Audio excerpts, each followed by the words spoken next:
Praise the Lord, ஹல்லேலூயா. கிறிஸ்துவுக்குள் பிரியமானவர்களே, இந்த அருமையான காலை வேளையிலும் தேவ சமூகத்துக்கு வந்தவங்க ஒவ்வொருவரையும் இயேசுவின் இணையற்ற நாமத்தினாலே அன்பின் வாழ்த்துக்கள். இந்த நாளிலும் எபிரேயர் 12ஆம் அதிகாரம் 5ஆம் வசனத்தை அடியேன் வாசிக்கிறேன். என் மகனே, கர்த்தருடைய சிற்றையை அற்பமாக எண்ணாதே, அவரால் கடிந்து கொள்ளப்படும்போது சோர்ந்து போகாதே. ஆமேன், ஹல்லேலூயா. ரொம்ப அருமையான வேத வசனம். இந்த வார்த்தையில கர்த்தர் தம்முடைய காரியத்தை வெளிப்படுத்துகிறார். கர்த்தருடைய சிற்றை நீ அற்பமா எண்ணாத என்று பவுல் சொல்லுகிறார். ஏன் இந்த வார்த்தை சொல்லப்படுகிறது? ஏன் கர்த்தர் நம்மளை சிற்சிக்கிறார்? பாருங்க, அதுக்கு 6வது வசனம் சொல்லுது, கர்த்தர் எவனிடத்தில் அன்பு கூறுகிறாரோ அவனை கர்த்தர் என்ன பண்ணுகிறார்? சிற்சிக்கிறார். இப்போ நம்ம ஒரு வீட்டில் ஒரு தகப்பன் தாய் தம் பிள்ளைகளை அடிக்கிறாங்க அப்படின்னா அவங்கள ஏன் அடிக்கிறாங்க, ஏன் கண்டிக்கிறாங்க? அங்க போகாதீங்க, அதை செய்யாதீங்கன்னு ஏன் தண்டிக்கிறாங்க அப்படின்னா, அந்த பிள்ளை வளரும் போதே நல்ல ஒழுக்கத்தோட வளரணும்ன்ற ஒரே காரணத்துக்காக மட்டும்தான் ஒரு தகப்பன் தன் பெற்று எடுத்த பிள்ளையே அவர்கள் கண்டிக்கிறார்கள். ஹல்லேலூயா.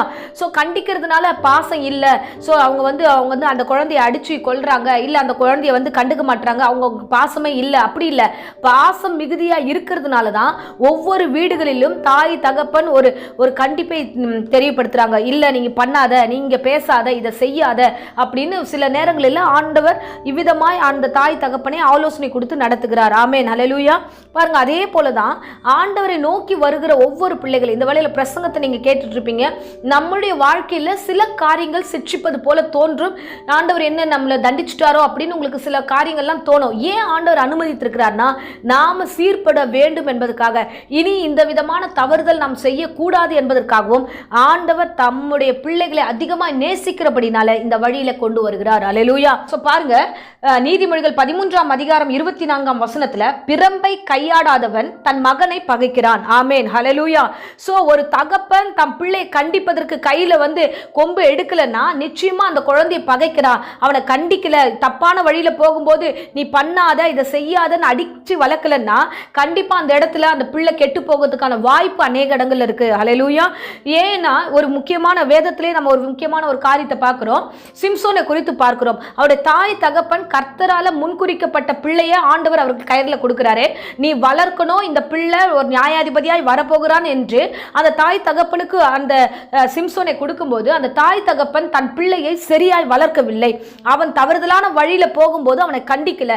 கண்டிச்சிருந்திருந்தாங்கன்னா அவனுடைய முடிவு வேற மாதிரி இருந்திருக்கும். அவனை கண்டிக்காததுனால அவன் பாவ வழியில கடந்து போனா, விபச்சாரி இடத்துல போனா, தவறுதலான ஒரு இடத்துல அவன் கடந்து போயிட்டான். ஹல்லேலூயா.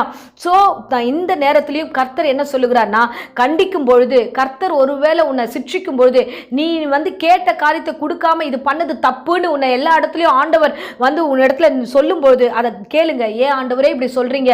சரி ஆண்டவரே, இதுதான் உங்களுடைய என்னன்னா, கண்டிப்பா நான் அந்த மாதிரி நடந்துக்கிறேன் அப்படின்னு நீங்க உங்களை ஒப்பு கொடுங்க. நிச்சயமாய் நீங்கள் சாக மாட்டீர்கள். நிச்சயமாய் கர்த்தர் உங்களை கைவிட மாட்டார். ஏன்னா தகப்பன் தன் பிள்ளையை நேசிக்கிறார். ஆமென். நேசிப்பதனால தான் கண்டிக்கிறார் என்பதை மறந்துடாதீங்க. ஐயோ, எங்க வீட்டில் இப்படி திட்டுறாங்களே, எங்க வீட்டில் இவனை போட்டு இப்படியா மோசமா பேசுறாங்களே, எனக்கு இந்த வீடு பிடிக்கல அப்படின்னு நினைக்காதீங்க. இந்த பிரசங்கத்தை கேட்கிற அருமையான பிள்ளைகளே, உங்களுக்கு கொடுத்த வீடு நல்ல வீடு, தாய் தகப்பன் நல்லவர்கள். ஸோ நீங்கள் அந்த வீட்டில் அடங்கி இருப்பீங்கன்னு சொல்லி தான் அந்த வீட்டில் ஆண்டவர் உங்களை படைத்திருக்கிறார். ஆகையால நீங்க என்ன பிரச்சனை வந்தாலும் அந்த வீட்டுக்கு அடங்கி இருங்க. என்ன சூழ்நிலையா இருந்தாலும் அந்த வீட்டை ஆதாயம் பண்ண வேண்டிய ஒரு கடமையில் இருக்கிறீங்க.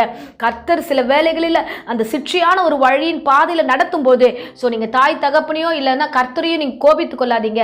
பொறுமையா இருந்து அந்த சிற்றையின் மத்தியில கர்த்தரோடு இணக்கமா இருங்க. நிச்சயமா கர்த்தர் உங்களை வெளியே கொண்டு வருவார். ஏற்ற ஞானத்தையும் அறிவும் கொடுத்து தவறுதலான காரியத்திலிருந்து வெளியே கொண்டு வந்து அமைதலுள்ள ஆவியோடு உங்களை வழி நடத்துவார். ஆமேன், ஹல்லேலூயா. இப்பொழுதும் அடியேன் உங்களுக்காக ஜெபிக்கிறேன். அன்பு ரட்சகா, இந்த அருமையான வேலைக்காக ஸ்தோத்திரம். ஏசப்பா, என் பிள்ளைகள் ஒவ்வொருவரையும் ஆசீர்வதிப்பீராக. கேட்ட பிரசங்கத்தின்படி கர்த்தாவே, கீழ்ப்படிதலோடு நடக்க கிருபை தாங்க ஆண்டவரே. சிட்சிக்கும் பொழுது அற்பமா எண்ணாதபடிக்கு ஆண்டவரே அப்பா, தகப்பனுக்கு உமக்கும் கீழ்ப்படிந்து நடக்கக்கூடிய ஒரு கிருபைகளை என் பிள்ளைகளுக்கு கட்டளிடும், ஆசீர்வதியும், வழிநடத்தும், காத்துக்கொள்ளும். இப்பொழுதும் ஆண்டவரே, யாராகிலும் வியாதியோடு பலவீனத்தோடு இருந்தால் எல்லா பலவீனத்தையும் வியாதிகளை நீக்கி பூரண சுகத்தையும் ஆரோக்கியத்தையும் கொடுத்து வழிநடத்தும், ஆசீர்வதியும். இயேசுவின் நாமத்திலே ஜெபிக்கிறேன் ஜீவனுள்ள நல்ல பிதாவே. ஆமேன், ஆமேன். Praise the Lord. God bless you.